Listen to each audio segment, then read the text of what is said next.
Hey, how are you doing? I'm Vasco Duarte, your host on the Scrum Master Toolbox podcast, and I've got some exciting news. So, right now, as I record this, I'm holding in my hand the signed contract for our very first Global Agile Summit. We're all in, and I couldn't wait to share this news with you. So mark your calendars, May 18th to 20th of 2025 in Tallinn, Estonia. We're going to have a transformative experience. We're putting together an event that it's all about real-life Agile. It's not theory or buzzwords. It's practitioners sharing what's working, what's making an impact, and how they've overcome challenges that you too will have to face, or maybe even facing right now. We're bringing together the best stories in Agile, from product leaders to engineering wizards to business visionaries. These will be stories that will inspire you to action. This isn't just another conference. It's a chance to connect with the people that are shaping the future of Agile. And here's the best part. Right now, we're in our super early bird phase. And that means you can grab tickets at just 25% of the final price. Look, that's not just half off. It's half off of the half off. It's an incredible deal for our dedicated community members, just like you, listening to this right now. So at the summit, day one will be all about hands-on workshops. And days 2 and 3 will dive into leadership, product strategy, coding testing, and everything that makes Agile thrive in organizations right now. Remember, these are all first-person, real-life stories. Now, whether you're a leader, a developer, or part of a consulting company, this event is built to take your Agile game to the next level. So don't wait. Go to globalagilesummit.com and grab your ticket today.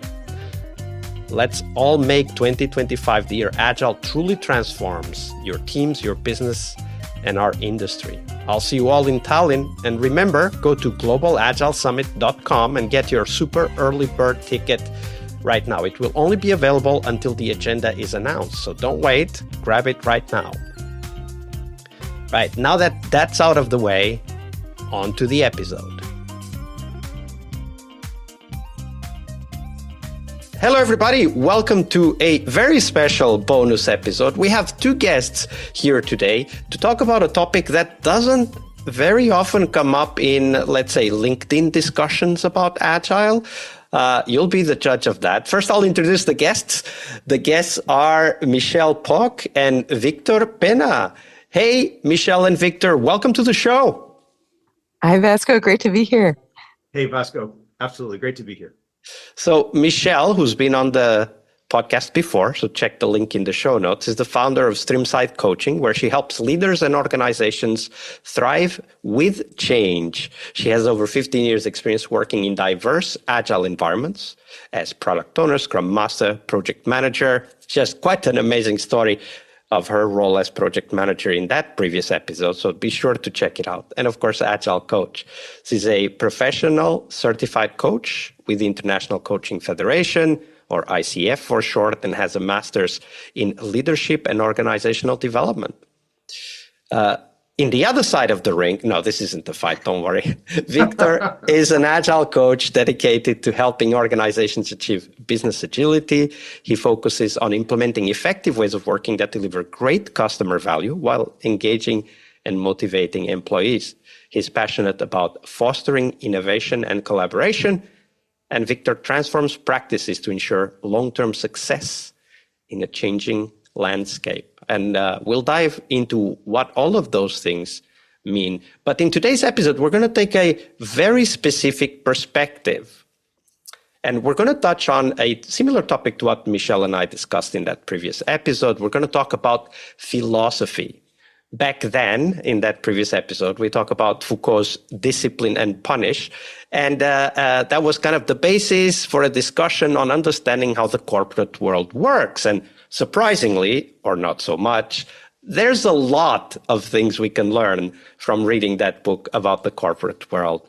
But today we're going to take another stab at this thought that we can learn a lot from philosophy to help us do a better job as a Scrum Master. All right, Victor and Michelle, we'll start by exploring a very simple, potentially not very easy to answer, but very simple question. Michelle, let's start with you. In what ways does language influence your effectiveness as a coach and Scrum Master? I love this question so much because it brings so many different angles to look at it. And one that jumps to mind for me right away is that language is a carrier of culture. So the language we use reflects our beliefs, assumptions, kind of underlying ideas about the world. And one of the things that I've noticed in my own experience as a Scrum Master and Agile coach, and also mentoring other Agile coaches and Scrum Masters, is the language that we use in our industry reflects a way of thinking about the world and how things should be. Very often that runs counter to dominant business culture. And we might see alignment, or it might be easier to gain alignment with the teams that we're serving because we're focused primarily on the same kinds of concerns. We're looking at, building technology, or we're concerned about people. When we get to working with executives, they have a different set of concerns, which are existential in nature in terms of the organization. Like, is the business going to survive? A lot of those come back to a financial perspective. And so I see a common scenario where Agile coaches will talk about benefits of Agile, and they focus on the human aspects or quality, and they get frustrated when an executive returns with, well, what's the ROI on that? Or something about, like, when am I going to see money back for this? And I think sometimes those conversations become overly fraught because we interpret them with an assumption that if you're focused on the money, that must mean you don't care about people, or you're like somehow evil or black-hearted. And they aren't. All of those perspectives are necessary for an organization to function effectively. But I think that language can be a culture carrier without us even realizing it. And when we're frustrated, we can't see another person's perspective. I think that's often a sign that we're like engaging in dialogue with someone who has a different cultural perspective than maybe the one that we share. And how about you, Victor? The same question. So we've heard Michelle's perspective, and we'll dive into that in more detail in a second.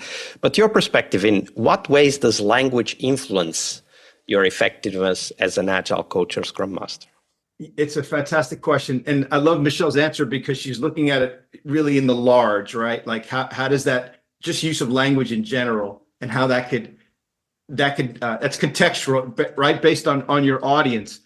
I think an example that just comes to mind, it perhaps is a more specific example, and I may be getting ahead of the conversation here, but a specific example of how, of a particular word or a concept, and how your use of that phrase could be different between different audiences. And I use the example of the term servant leader.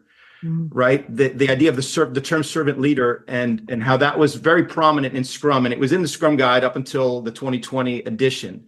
And I actually fascinated by the concept, and I actually went and I read all of Robert Greenleaf's work. And what was striking to me was that the understanding of servant leader, if we accept the idea that the term servant leader was coined by this gentleman, Robert Greenleaf, and so that is the authoritative source for the meaning of the word. If we accept that and moving forward, then what was interesting to me was that the common understanding of the word servant leader was not, in fact, what Greenleaf intended. And so what I saw was there was this strange disconnect between the actual interpretation of what people understood a servant leader to be and what it was supposed to be. And the example I give is, and this is how I internalize it, or just try to explain it to others. If I say to you, Vasco, say you've never heard of the word basketball, you're not a basketball fan, you don't even know what it is. And if I say to you, what is a basketball? What is basketball? You would think, and I actually have a picture of this, which I show in conversations. It's a ball made out of basket. It's like a wicker ball. Because you would say, well, I know the meaning of the word basket. and I know the meaning of the word ball. So clearly what he's referring to is a ball made out of basketball. Well, actually, no, that's not what it means at all. It's an entirely different concept. And so Greenleaf, and where I'm going with all this is that in terms of the way you see servant leadership practice, like this idea that servant leadership, it's identifying people's highest priority needs. So your role as a Scrum Master is not, hey, I'm going to bring you coffee. Michelle, would you like cream in your coffee? Do you want tea? I mean, that's nice, but that's not the point, right? There's no positive substantive behavioral change that's going to result as a result of me bringing coffee, as opposed to me thinking as a Scrum Master, well, my team, what are their highest priority needs? And are they growing through my interaction with them? It's a fundamentally different concept, right, of the word. So I guess to give a more specific example is your understanding of language and specifically words are necessary. It's like a fork in the road, right? So that's just an example of, I think, the importance of having a clarity around language and what words actually mean. So we'll talk about clarity in a minute, because there's a lot just on that concept of the clarity of language. Sure. But I want to explore more this idea, like if you didn't know about basketball, you might think that basketball refers to a ball made out of basket, which is brilliant because, of course, if you just use a little bit of imagination, it's not even that hard to imagine a ball made out of a basket. Okay. And one of the things that came to me when I was thinking about this question is an example that just came out yesterday in an interview I had with Marshall Goldsmith, where he was talking about a concept he uses in his coaching. So Marshall Goldsmith is a very popular and very famous coach and author when it comes to leadership. And he has this concept that he uses, which he calls feed forward, right? Mm-hmm. Every Scrum Master in the world will have heard of feedback. Right. And then the question is, okay, but what does that mean? And feedback is, as the name states already, is about something that happened back in time, or basically a criticism. Now, it can be a very well-intentioned criticism, and it can also be a praise, but it's about the past. And what he talks about is the past is beyond our control. What we control is the future. Right? Like we can shape a narrative about the past, but we can't change it. It's done. It's gone. But we can change the future. So in his coaching, he talks to leaders about using the concept of feed forward, right? Which in his own words, as he described it, was you listen to somebody, you thank them for their contribution, and then you think about what can I do with this? And sometimes the answer may be nothing. For Scrum Masters, this is very important because very often we get stuck in this who did it type of conversation, right? And feedback leads us to that, right? Because let's imagine that the feedback is not intended as criticism, but it's perceived as criticism. Immediately, everybody in the room will start to think, okay, but who did it, right? Who needs to change? And obviously, you need to change, not me. And that creates conflict just because of that belief, which we all have because we are Scrum Masters and Agile Coaches, that feedback is important. And that example of going from feedback to feed forward can completely change the perspective of how to start the conversation with somebody on the team. And when I think about like how language affects my effectiveness as a coach, and as a Scrum Master, what I want to think about is what allows me to create a positive momentum. Mm-hmm. And in this example by Marshall Goldsmith, feed forward is more likely to create a positive momentum. Yeah, that idea of like, how do we shift to moving forward? That was one of the kind of biggest paradigm shifts for me in my executive coaching training. So as Agilists, we learn a lot about like root cause analysis. And I think some of this comes from an engineering mindset where it is possible, like if a machine breaks down, it is possible to look for a root cause or the many root causes. And very often, in Lean, that they'll tell you like there's very often a human component to this. I'm not trying to overly simplify, but in solutions focused thinking or coaching, the idea is, this fundamental idea that you don't have to understand the cause of a problem in order to find a solution for it. And that is a major shift, right? You don't, so instead of thinking about dealing with people problems as like mining their past and subjecting them to like Freudian psychoanalysis, where you have to be like, is your issue with your boss because you had a dominating father and now you have to reject any form of authority in your life? Like sometimes I see like Scrum Master, people kind of wanting to get into that territory with people. It's completely unproductive. Like what you need to focus on instead is, given that we're having a clash with this leader, like what could we do instead? Like what would move us forward? And some of that is just the mental model of, where is it helpful to look? Is it helpful to look back and kind of dig into why, or is why not necessary in order for us to figure out how to move forward? Yeah. So when I think about like how can we then take the insights from this and help us as Scrum Masters and Agile coaches, I think one example, Michelle, you just gave, right? I mean, solutions-focused coaching is already named that way, right? And that's another great example of how language is so important. Solutions-focused is the name of that approach to coaching. And when I think about, okay, so what can we learn about this is that all the language that we choose to use will have a deep and often even unintended impact in the work that we do in as a Scrum Masters. And I'm, of course, reminded also of Foucault's work, where he talks about that the fact that language and culture are interconnected and you cannot separate them.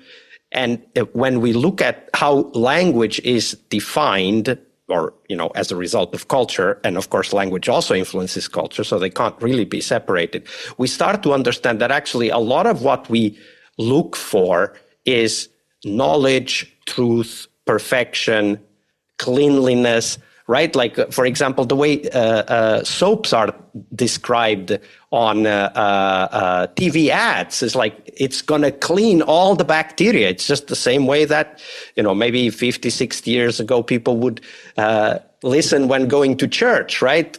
Christ, receiving Christ or receiving whichever mythological figure is important for you will clean the scenes out of your body, right? And it's the same type of language.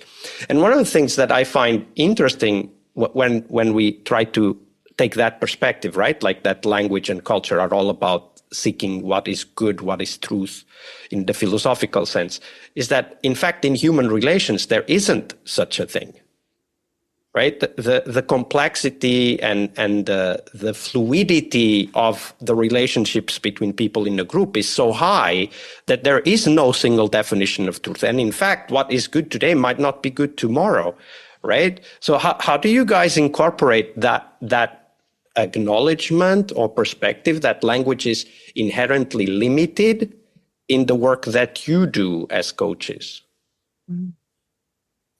I have a thought to share on that, which is, that curiosity around the words that people use, and knowing, entering the conversation, knowing I don't share your same model of the world. So the words that I use reflect my understanding of it. The words you use reflect your understanding. In order for us to communicate, we use the same signs, but they may signify something different. And so we only learn that by asking. So some of the things that I was trained in my coach training to do are to, when people use a particular, like they call it recovering deletions. So when someone says, something that kind of pops. And so if you're really paying attention to the words that they're using, like trust, like, oh, tell me what you mean. Like, what specifically do you mean by trust? Like, oh, my team just doesn't, like, I can't trust them, or they're like, what specifically do you mean? And so they might say something that reveals, oh, it's about like they aren't communicating with me regularly, or I can't rely. They say they'll complete something and then it always ends up being late. So what specifically is meant by that word? We will load it with our own assumptions based on our model of the world. And the other person is doing the exact same thing. So if we want to communicate effectively, we have to kind of keep up this consistent curiosity in order to notice even that we might have a different meaning, or that we might have a different way of looking at it. How do you think about that, Victor? I think that's super interesting. What you're saying, Michelle, is that it's pausing and thinking through, wait a minute, this word trust, which is very common. Surely we must all mean the same thing. Surely I know what this person means by trust. And I think the power of what you're saying is pausing and realizing that therein may lie the difficulty, right? And what's so interesting about what you're saying is that in our ongoing work, in my ongoing work, trying to find a way to communicate in a way with language that is, to your point earlier, about that's easily understandable and not assuming that the person has a base understanding of Agile concepts and principles, things that we all know intuitively, and we throw these terms around all the time because they mean something to us, and we think surely everyone else knows it. So what I've been trying to do is de-jargonize, if that's a word, as much as I can, my communication with others. And so one of the things, a phrase I've been trying to use is really what we're trying to do, I'm sure you guys have, heard this many times, is if you're looking at a group and they're trying to get better in doing what they do, well, let's try to optimize, and this comes from Kanban, so I'm stealing this. How do you optimize the process for the flow of value? So I thought, well, that's self-evident to me, right? What's the process and the flow of value? And so in talking to someone super intelligent, a woman, she paused me, she said, Victor, what do you mean by value exactly? And I thought that's such an interesting question, because to me it was self-evident. And so in talking with some colleagues of mine, they said, so we're trying to just iteratively experiment in, again, just in this particular context, to find where is the language that is most devoid of any kind of inherent kind of latent meaning that we think they know and maybe they don't. So we're trying to use things like the outcomes, like positive outcomes. So, does that register with them? So, but I guess that's a specific example. But I think the point you're making is so excellent, Michelle, is the idea of not automatically assuming that your understanding of these key words are the same. Because like in your example of pausing and saying, hey, could you talk to me about trust? All of a sudden you uncovered all these other avenues that you could pursue. So that's fascinating. And this brings us to the next question you've already started, which is the ambiguity of language and how it impacts the conversation. Victor, thanks for that example, because that's a perfect example. I have another one. I've been talking about estimation a lot. I started writing about it more publicly in 2012, but really started in 2008 with the first few blog posts. And one of the things that I have bumped against over and over and over again, last time this week, is that people who have a project management mindset cannot accept the existence of work that isn't planned and sized for effort, duration, or cost. So in their minds, there isn't the possibility of work that isn't sized before it gets started. And they will even say, but you estimate even when you get out of your home, right? You estimate how long it takes to get to your place of work and how long it takes to take your shower if you have a schedule. All of these seem logical and obvious at first glance, but in fact, it doesn't work like that. I'll give you a concrete example. Let's say you sit down to read a book. It's a book you like, and reading is an activity you like. You sit down for the pleasure of reading the book without thinking of the consequences. So you don't plan it out. You don't estimate the impact. You hope for an impact, right? State of flow, enjoyment, and so on, but you don't estimate it, right? And we do this a lot more often than we think. And I give back the example of a programmer.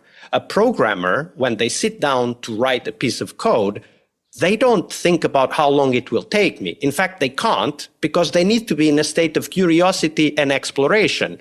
And you can't estimate and be in a state of curiosity and exploration at the same time. They don't go together, right? So when you start to actually explore what creative work and knowledge work is mostly creative, what creative work means, you start to realize that estimation, which is knowing exactly what's going to be done before it gets done and planning it up front, is not compatible with the core essential aspect of value creation in the software world, which is a process of curiosity and exploration. And of course, sometimes very much frustration and repetition. I've been there too. But it's not possible to estimate this work. On the other hand, if you talk to people who have a project management mindset, and I'm one of those, I've had that. I try to actively fight it, don't always succeed. For those people, there isn't the concept of work that isn't planned out and estimated up front. So when I talk about working without estimates, for these people with a project management background, is as if I am talking about building castles in the clouds. Yes. So coming back to that language, sorry, Michelle, you had something. I was just thinking, like what gives rise to that inability to see like a different way of thinking about it? And you just reminded me, like earlier this week, for a reason I don't understand, I picked up my copy of Walden by Henry David Thoreau.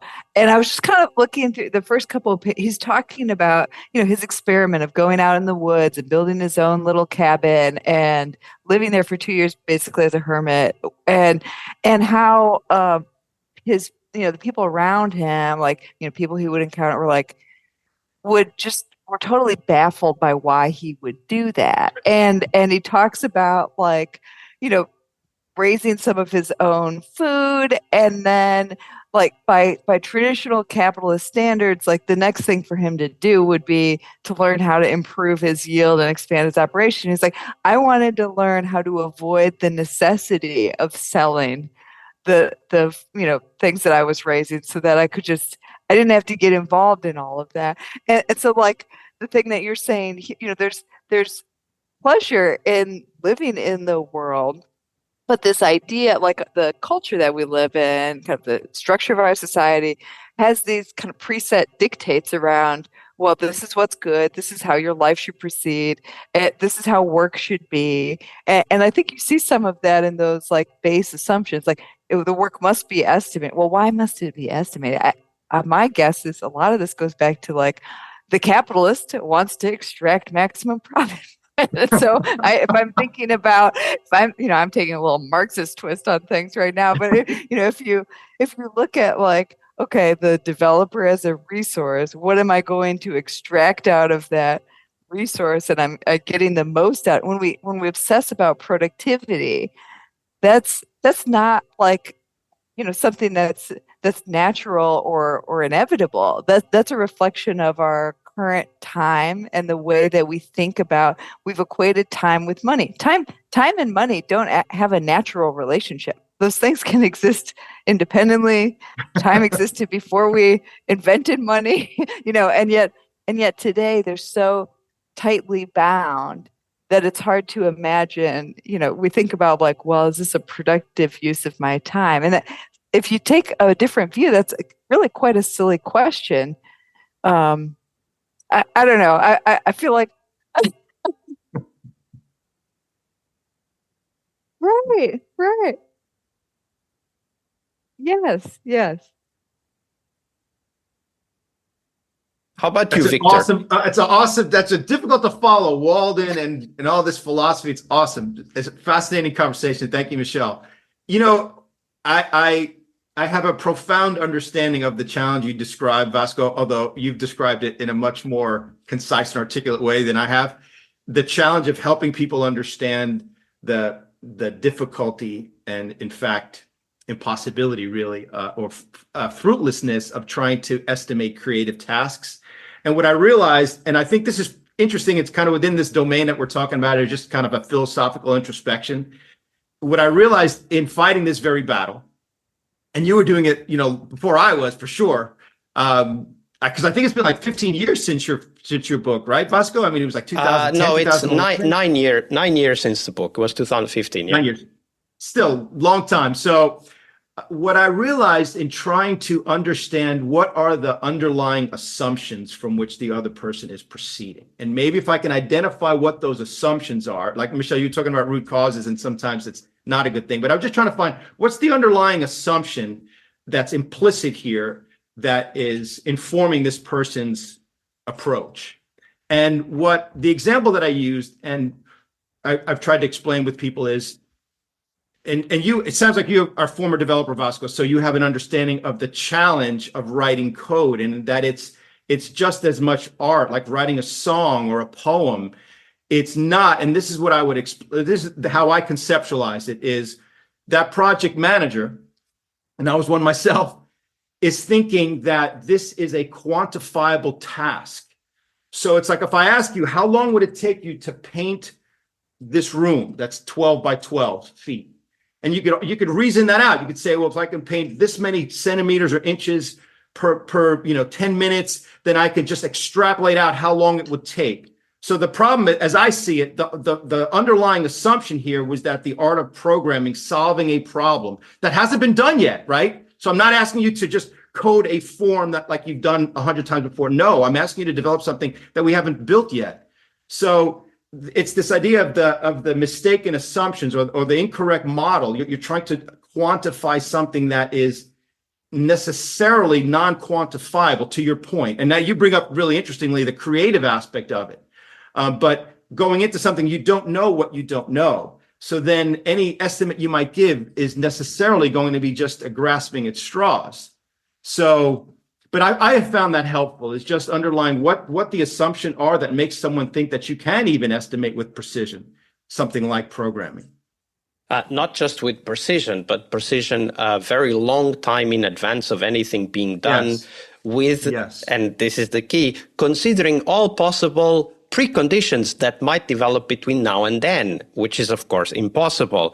I really love the phrase by a Finnish composer who was out drinking with his friends, and his wife calls the hotel where they were drinking and asks him, so, dear, when are you going to be home? And he answers, I think brilliantly, of course, not very respectfully, but brilliantly.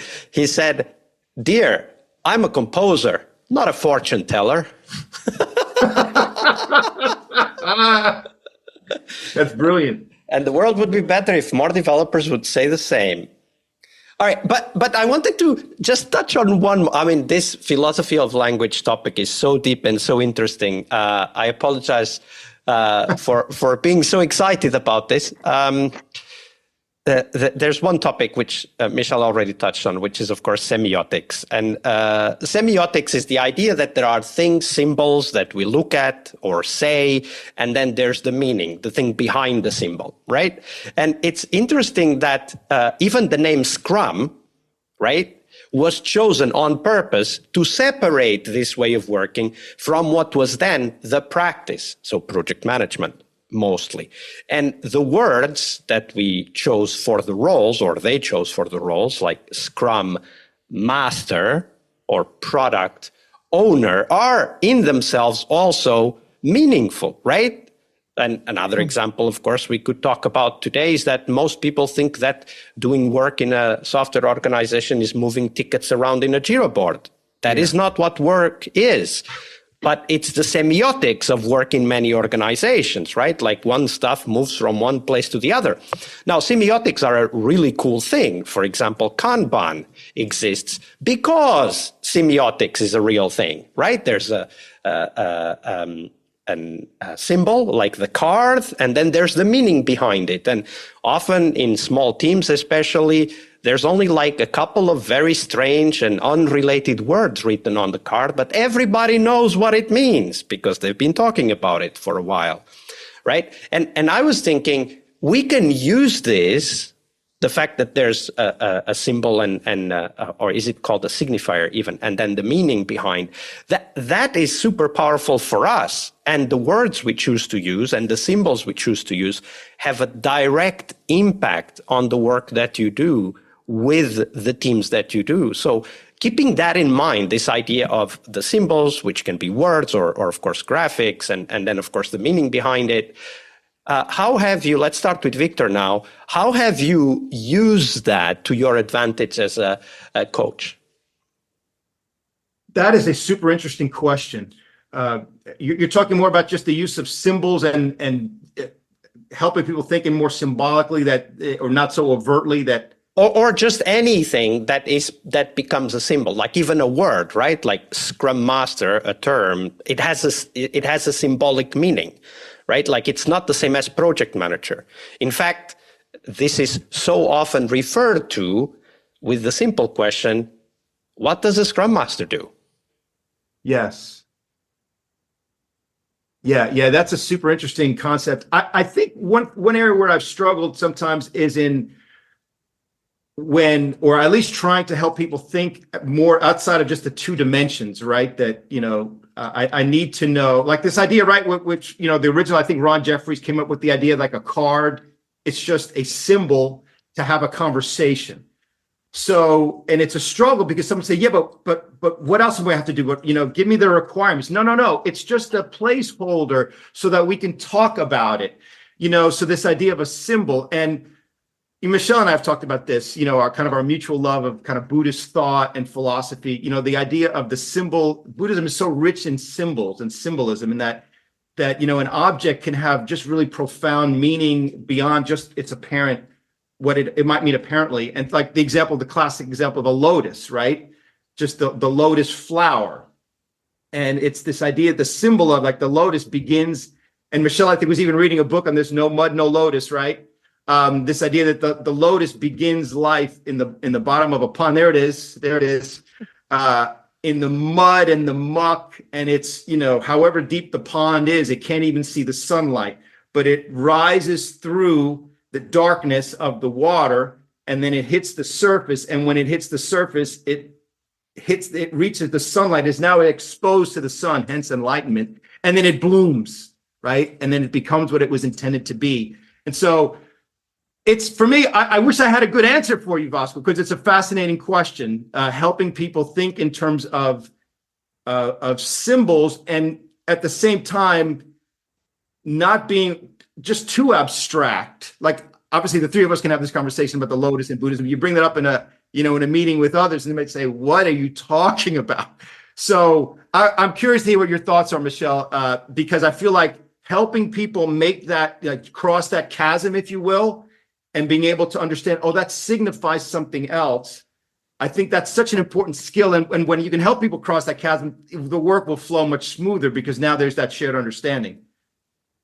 Yeah. I think so. Like the understanding that there's something different there, like the balance point, I think that's really difficult is using symbols that show this is a fundamentally different concept. Like people, I don't know, you've probably both experienced this if you're, participating in like an Agile 101 training or something, and people, they introduce to the roles, and an inevitable question is like, so is Scrum Master just a project manager? Like people want an equivalency, right? Like, so is that just this? And so they're looking for, okay, you're using a different sign or a different symbol. Does it signify something that exists already in my worldview?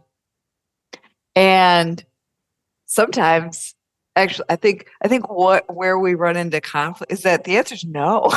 Like, you don't have anything for this in your worldview. And so, I've been fond of this kind of thinking for a long time. Like when I was in school, I studied languages. And so, and I studied Italian and English, and I studied abroad in Italy. And one of the things I learned kind of very early in my language learning career was that, if you know not a word of another language and you're approaching it as an adult, or like in your, somewhere late teen, you're not a child. You're looking for equivalencies. Like you see a sentence in another language and you think, okay, here's the translation. And you're looking, how do I map this word for word? And you may be able to do that with some very simple constructions, but the more you learn about the language, the more you realize like they're describing entire concepts that don't exist in my language or culture. And so we're experiencing the same kind of thing when we talk about agile ways of working in a traditional kind of project management driven like Taylorist informed, like work concept, like people, these are completely different ideas. And so, I think that's really the hard part, is how do you welcome people into a new way of thinking where they don't just shortcut back into like, oh, this, like, you're using this weird word, but it means this. Like, no, this is a totally different idea. You don't actually have a word for this in your language. Like I wish you could almost invite people over to like a different physical space. Like, welcome to Agile Land. Like here's, you have to have your passport to get in. You have to go through customs, and then you notice like everything's different. Like, the colors are different, the food's different, everything. Like, when you do that in real life, going to different countries, you realize these people have a completely different way of thinking about the world, moving through their lives. And so it's easier to grasp the concept that their language is built differently and thinks differently. But I think in business, we don't have those physical signs that tell us, I'm in a different place now. Like, this is not the same. Absolutely. I think you just described it beautifully. It's like going to another country and speaking a language you don't understand. And as you know, translation will only get you that far, because in fact, what you need to do is to start speaking another language. And that gave me the thought, like, Agile or any new reality can only be understood on its own terms. And yes. Because this is recursive, we could get into Buddhist thought as well because of this, right? Because you can't understand enlightenment from where you are. In order to be enlightened, you have to go beyond where you are now. And nothing can tell you what that is, because it's, of course, different for everybody. And this also tells me about, coming back to Agile, not Buddhism anymore. In Agile can only be understood on its own terms. And we are constantly trying to reframe it and retrofit it back to the project management mindset. And it ain't gonna work. It has never worked that way. It will never work that way. Now, you can still get a lot of benefits. Don't get me wrong, right? Like, just focus on flow and project management. You'll get much better. Not completely, because, of course, project management brings its own frame into what's possible, but you'll get much better. But in order to understand Agile, you have to leave all of that baggage behind, right? Like, it wasn't easy for me to come to where I am when it comes to estimation or no estimates, which is where I am now. And I do often recognize that when I talk to people, I'm talking, across from where they are. Like, I say the words, but they don't register, right? Because they don't know what that means. And some people came up with excellent ideas that I now use. For example, options thinking, which comes from the investment world, which is something that helps us understand some of the ideas that, Kanban, as well as no estimates, tries to bring to software development within this wider Agile pond. But even options thinking is not something people will readily understand. In fact, you need a little bit of a mathematical head in order to just get the understanding of what options thinking might mean in practice. So I think we have this challenge, right? And maybe we take it into another episode where we go through some more fundamental philosophical concepts like, skepticism and Socratic dialogue and so on. Because what we need to do is really to go to the root. Right? You can't build a new tree by starting to trim a little bit of the branches, which is what we're doing in the corporate world these days, right? Kind of slapping an Agile collar on top of a few project management branches ain't gonna work. So we might have to go a little bit deeper and do a little bit of inquiry into the roots. Right? Like, what is bubbling under the idea of Agile that we can see on the surface that brings us to what Agile is, taking the Enlightenment metaphor, allowing us to express in terms of potential, right? Like, let's just take that as a metaphor for a second. If we can reach software development enlightenment, first we need to understand what is behind that need to change paradigm. And we don't know yet. I mean, some of us have some ideas, but perhaps that's the next step for us, right? Like, I don't know if you guys agree. It's an invitation. You take it or not, up to you. I love that invitation. Yes. But these are things I wonder about, especially, and I think it's a very timely question given, I'm sure there are many people who are listening to this who have a feed on LinkedIn that's full of posts saying things like Agile's dead, or we've entered the post-Agile universe, or what have you. And maybe there may be some elements of truth to that. I don't know if that's a conversation worth having, but what is the thing that's trying to come forward? That thing, I don't think that thing is dead. I think that thing is alive. Well, but it hasn't made it all the way, and I think that's worth exploring. But having an understanding of, even just an inquire, why do we find it necessary to break off into a new way of thinking or working, and what is this a response to, both from a historical perspective and a philosophical perspective? Like, what is it about right now that makes that necessary? And I think we can see kind of these, how we have philosophy influencing our social structures or geopolitical structures or what have you. They're all in response to a moment in time. And, that could be a very broad conversation about like shifts that we see, in terms of what's the fate of democracy right now, by the way, guys. All other kinds of, that could get very, very broad. So maybe we don't do that. But we promise we will stick to Agile. Promise. Yeah. I'll try to keep I us never there. promised that to Victor. When we chat, we go all over. It's just a wide ranging and you're welcome to do that. But when you're here, then I'll try to keep us on the, let's call it the dimension of agility. That's fair. All right. Go ahead, Victor. No, I was just going to say where all this becomes very, very practical. And I love this conversation. And thank you, Vasco, for kind of bringing these thoughts up and these questions, because these aren't the things that you think about on a regular basis. But when you do and stop and think about them, they're just really, they're insightful and they make you think about things in a different way. But I feel like this is where this all becomes very, very practical. And we go from the philosophical to the real. Is you talked about language and what words mean. What I'm seeing, and Michelle just touched on this in terms of the broader environment in which we find ourselves, I'm seeing a situation where organizationally there is not an appetite or even a belief in the value proposition of Agile. So you might say, oh, that's terrible, that's happening. But then when you dig a little deeper, you find that the problem, what are we all trying to do here, right? The goal of Agile is helping people do their best work, right? In a way that people do build the right thing, right? And we build the thing right? Just as that kind of saying goes, right? That's just, it's a more optimal way of working.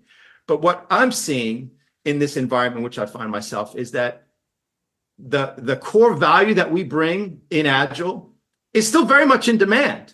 No one's saying, oh, we don't want this. Like Jeff Bezos said, in 10 years, people aren't going to say, oh, I wish Amazon wouldn't deliver products to me so quickly. Because he asked the question, what's not going to change in 10 years?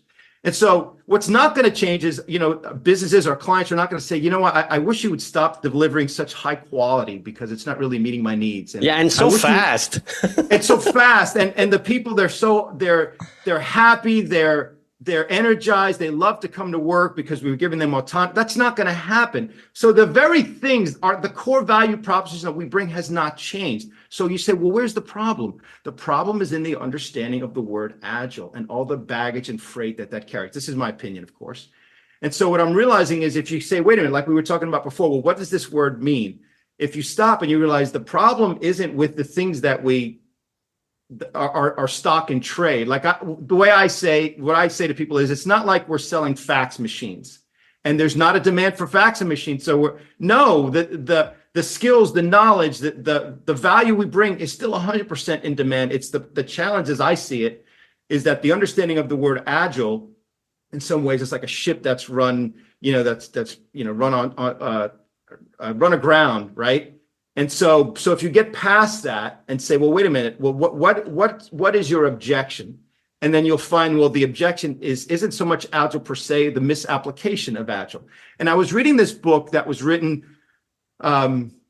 by a gentleman whose name I'm going to mispronounce, so I'm not going to say it, is he was talking about what happened with lean, what happened with business process reengineering, and what happened with something which I wasn't familiar, which is called strategic HR management. And he talked about how all of those kind of the, Michelle and I have talked about this, the Gartner hype cycles of technology. And all of those went through a similar hype cycle and the trough of disillusionment, and then that slope of enlightenment, and then the plateau of productivity. I'm applying Gartner to this. The author did not.